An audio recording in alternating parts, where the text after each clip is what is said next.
तारीख 13 अप्रैल 1970। दोस्तों, ये दिन नासा के लिए बहुत बड़ा दिन था जब 3 एस्ट्रोनॉट अंतरिक्ष यान में बैठकर चांद पर लैंड करने के लिए गए थे। सब कुछ नॉर्मल चल रहा था, लेकिन फिर कुछ ऐसा होता है जो कि आपके पैरों तले जमीन निकालने के लिए काफी है। क्योंकि आज हम आपको इस वीडियो में नासा के उन 3 एस्ट्रोनॉट्स के बारे में बताने वाले हैं जो कि अंतरिक्ष में खो गए, और फिर आगे क्या हुआ आइए विस्तार से जानते हैं। We have had a problem here। Apollo 13 mission की वो लाइन जिसे सुनने के बाद नासा और दुनिया दोनों ने इस मिशन को सक्सेसफुल फेलियर घोषित कर दिया। दुनिया में अमेरिकी स्पेस एजेंसी नासा द्वारा अपोलो 13 मिशन की शुरुआत की गई, जब नासा के 3 एस्ट्रोनॉट्स एक अंतरिक्ष यान में बैठकर स्पेस में गए। इस मिशन में जिम लॉवेल, फ्रेड हेस और जैक स्विगर्ट का नाम शामिल है। अपोलो 13 मिशन को जिम लॉवेल कमांड कर रहे थे। नासा के वैज्ञानिक हर एक पल अपोलो 13 पर अपनी नजर टिकाए हुए थे। इस मिशन के लिए जिस स्पेसक्राफ्ट को भेजा गया उसके लगभग 3 पार्ट थे। अब क्योंकि स्पेस में रोबोट को भेजना ही नासा के लिए काफी मुश्किल टास्क होता है, तो वहीं स्पेस में जीते जागते इंसान को भेजना और फिर उन्हें सही सलामत पृथ्वी पर वापस लाना एक ऐसा मिशन है जिसमें अगर छोटी सी भी गलती हो गई तो सालों की मेहनत के साथ साथ इंसानी जान भी खोने का डर रहता है। चाहे कोई भी स्पेसक्राफ्ट हो, वो स्पेस में एस्ट्रोनॉट्स को सूरज से निकलने वाली जानलेवा रेडिएशन से बचाने के साथ साथ उन्हें पृथ्वी जैसा एटमॉस्फेयर भी देता है ताकि वो उसके अंदर जिंदा रह सके। अपोलो 13 स्पेसक्राफ्ट में कोन के आकार का एक कमांड मॉड्यूल था जिसमें मिशन पर गए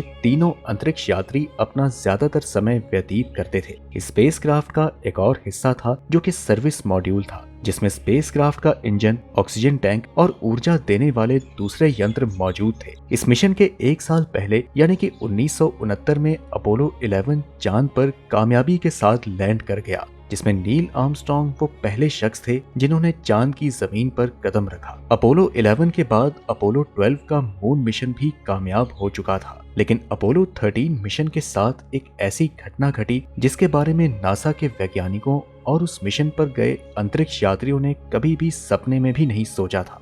उनको चांद के एक ऐसे हिस्से में लैंड करना था जहां किसी एस्टेरॉयड के गिरने के कारण बहुत बड़ा गड्ढा बना हुआ है, और चांद के इस हिस्से को फ्रेमोरो कहा जाता है। दोस्तों, ये चांद का कोई पहला ट्रिप नहीं था और इसीलिए इसका लाइव ब्रॉडकास्ट देखने में लोग इंटरेस्टेड भी नहीं थे। मिशन ये था कि पहले पूरा स्पेसक्राफ्ट पृथ्वी के ऑर्बिट से निकलकर चांद के चारों ओर चक्कर लगाएगा और तभी इनमें से 2 एस्ट्रोनॉट सही वक्त पर इस लूनर मॉड्यूल पर बैठकर उसको स्पेसक्राफ्ट से अलग करेंगे और चांद पर लैंड करेंगे। चांद पर सैंपल्स कलेक्ट करने के बाद मिनट मॉड्यूल इसको वापस चांद के ऑर्बिट पर लेकर जाएगा, जहां वो वापस स्पेसक्राफ्ट से जा मिलेंगे और वापस पृथ्वी की तरफ रवाना हो जाएंगे। लेकिन उन्हें क्या पता था कि चांद पर लैंड करना तो दूर की बात, बल्कि ये लोग एक ऐसे भयानक हादसे का शिकार होने वाले हैं जिसका इन्होंने सपने में भी नहीं सोचा। वहीं अपोलो 13 स्पेसक्राफ्ट को धरती से रवाना हुए 55 घंटे का समय बीत चुका था। तब तक तो सब कुछ ठीक चल रहा था। स्पेसक्राफ्ट उस समय धरती से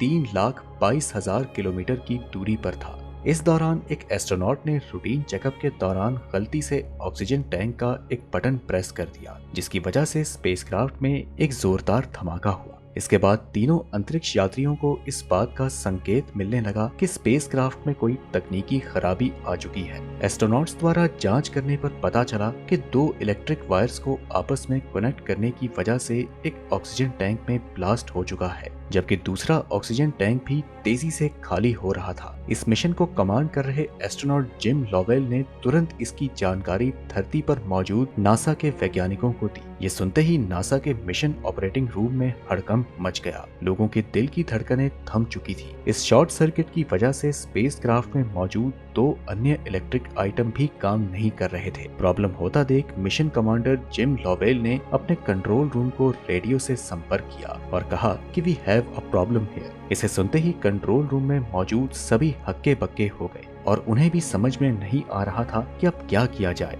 आपको बता दें कि स्पेस मिशन में ऑक्सीजन बहुत जरूरी होता है। इस मिशन में ऑक्सीजन हाइड्रोजन से कंबाइन होकर पानी भी प्रदान करता है और 3 फ्यूल सेल्स को चार्ज भी करता है, जिससे कि इलेक्ट्रिसिटी सप्लाई हो सके। इसके बाद तीनों एस्ट्रोनॉट्स ने ओडिसी गाइडिंग सिस्टम को छोड़कर बाकी सभी इलेक्ट्रिकल कंपोनेंट्स को स्विच ऑफ कर दिया, ताकि इलेक्ट्रिसिटी की अच्छी खासी बचत की जा सके और पृथ्वी पर री एंट्री हो सके। अब तीनों क्रू मेंबर्स एक्यूरिस में चले जाते हैं। वो लूनर मॉड्यूल में चले तो गए, लेकिन ये उन्हें कब तक जिंदा रखेगा, ये जानने के लिए नासा के इंजीनियर जमीन पर रियल टाइम कैलकुलेशंस कर रहे थे। कैलकुलेशन से पता चला कि लूनर मॉड्यूल 3 एस्ट्रोनॉट्स को अगले 2 दिनों तक ही ऑक्सीजन सप्लाई कर सकता है। वहीं एक्यूरिस में जो ऑक्सीजन और स्पेस थी, उसे केवल 2 लोग 2 दिन तक ही जिंदा रह सकते हैं, और वे 2 लोग थे लॉवेल और फ्रेड हाइस। दूसरी ओर ब्लास्ट की वजह से स्पेसक्राफ्ट अपनी दिशा से भटक चुका था। मेन इंजन डैमेज होने की वजह से इसे वापस अपनी जगह पर लाना नामुमकिन था और वे तीनों स्पेस की गहराई में भटकते जा रहे थे।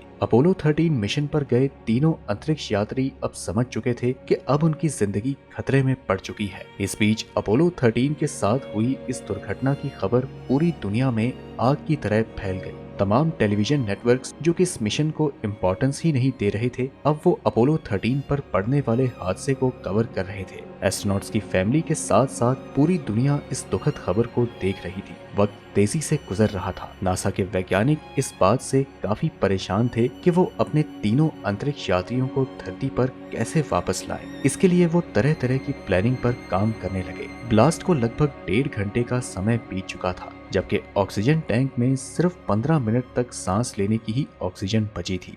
अब नासा के वैज्ञानिकों के लिए ये एक बड़ी चुनौती बन गई कि तीनों अंतरिक्ष यात्रियों को धरती पर वापस कैसे लाया जाए। उनके पास बहुत ही सीमित संसाधन और बहुत ही कम समय बचा था। ऐसे में नासा के वैज्ञानिकों के पास अभी भी 2 विकल्प मौजूद थे, जिसमें पहला विकल्प था कि पूरे स्पेसक्राफ्ट को इंजन की सहायता से धरती पर लाया जाए, लेकिन इसके लिए स्पेसक्राफ्ट के पास इतना फ्यूल मौजूद ही नहीं था। स्पेसक्राफ्ट पूरे तरीके से डैमेज हो चुका था।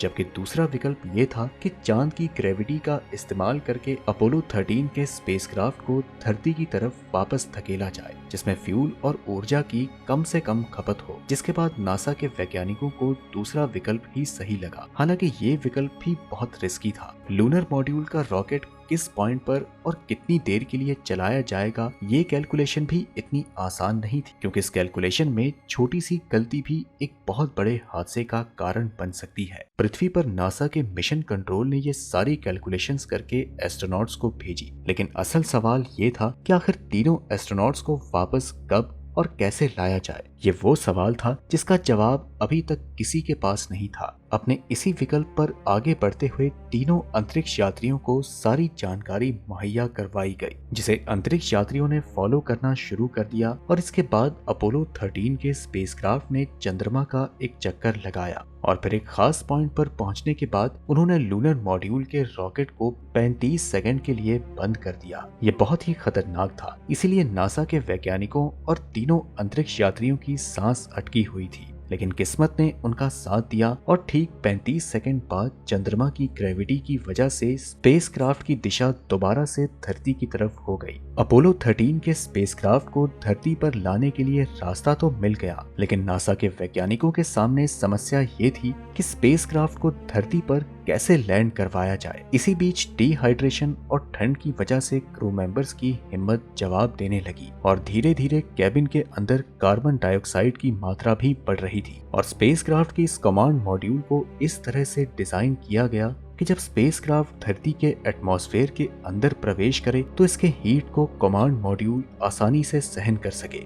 और ऐसे में तीनों अंतरिक्ष यात्रियों को कमांड मॉड्यूल में फिर से शिफ्ट होना था, जहां ऑक्सीजन की मात्रा ना के बराबर थी। लेकिन अंतरिक्ष यात्रियों के लिए एक अच्छी बात यह थी कि वो अपने स्पेस सूट पहनकर कमांड मॉड्यूल में शिफ्ट हो सकते थे, और उन्होंने ऐसा ही किया। लेकिन पिछले 2 दिनों में कमांड मॉड्यूल के सभी यंत्र बंद पड़े हुए थे, पर इसके बावजूद तीनों अंतरिक्ष यात्री कमांड मॉड्यूल में शिफ्ट हो गए। उन्होंने खुद को लूनर और सर्विस मॉड्यूल से अलग कर लिया। उनके पास कमांड मॉड्यूल को कंट्रोल करने का भी कोई तरीका मौजूद नहीं था, और ऐसे में पृथ्वी के वायुमंडल में प्रवेश करने के लगभग 3 मिनट बाद तक यात्रियों से वैज्ञानिकों का संपर्क पूरी तरह टूट चुका था। जिसकी वजह से वैज्ञानिकों समेत पूरी दुनिया में लोगों को लगा कि अपोलो 13 मिशन पर गए तीनों अंतरिक्ष यात्री की जान जा चुकी है। नासा के वैज्ञानिक हार मान चुके थे, लेकिन 3 मिनट के बाद ही वैज्ञानिकों को एक रेडियो सिग्नल मिला और ये सिग्नल उन्हीं 3 अंतरिक्ष यात्रियों का था। उन 3 अंतरिक्ष यात्रियों ने पृथ्वी में प्रवेश करने के कुछ ही मिनट बाद अपने पैराशूट खोल लिए, जिसकी वजह से वो धरती पर लैंडिंग करने में सफल हो गए और इस घटना को टेलीविजन पर भी दिखाया जा रहा था। एस्ट्रोनॉट्स की फैमिली के साथ साथ हर शख्स जश्न मना रहा था। वहीं इस मिशन के 5 दिन बाद यानी 17 अप्रैल को कमांड मॉड्यूल प्रशांत महासागर में गिरा। भले ही दोस्तों अपोलो 13 चंद्रमा तक पहुंचने में असफल रहा हो, लेकिन दुनिया भर की एजेंसीज इस मिशन को सफल मानती हैं। इस मिशन के बाद नासा और अन्य स्पेस एजेंसीज ने अपने स्पेस प्रोटोकॉल में कई बदलाव किए ताकि ऐसी घटना दोबारा फिर कभी ना हो। तीनों अंतरिक्ष यात्रियों की जान बचाना किसी चुनौती से कम नहीं था। इसके बावजूद नासा के वैज्ञानिकों और उन 3 अंतरिक्ष यात्रियों ने इसे सफल कर दिखाया था। आपको जानकर खुशी होगी कि इस मिशन को लेकर हर साल नासा के वैज्ञानिक सालगिरह भी मनाते हैं। इसके अलावा आपको ये भी बता दें कि साल 2003 में 1 फरवरी को अमेरिका का स्पेस शटल कोलंबिया अपना अंतरिक्ष मिशन समाप्त करने के बाद लौटने के दौरान दुर्घटनाग्रस्त हो गया और इसमें सवार 7 अंतरिक्ष यात्रियों की मौत हो गई।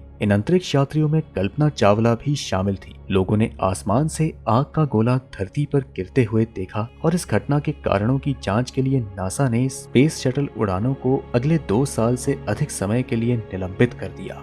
तो दोस्तों ये थी हमारी वीडियो अपोलो 13 मिशन के बारे में। आप अपनी राय हमें कमेंट में जरूर बताएं। हम आपसे मिलते हैं अगली वीडियो में। तब तक के लिए नमस्कार।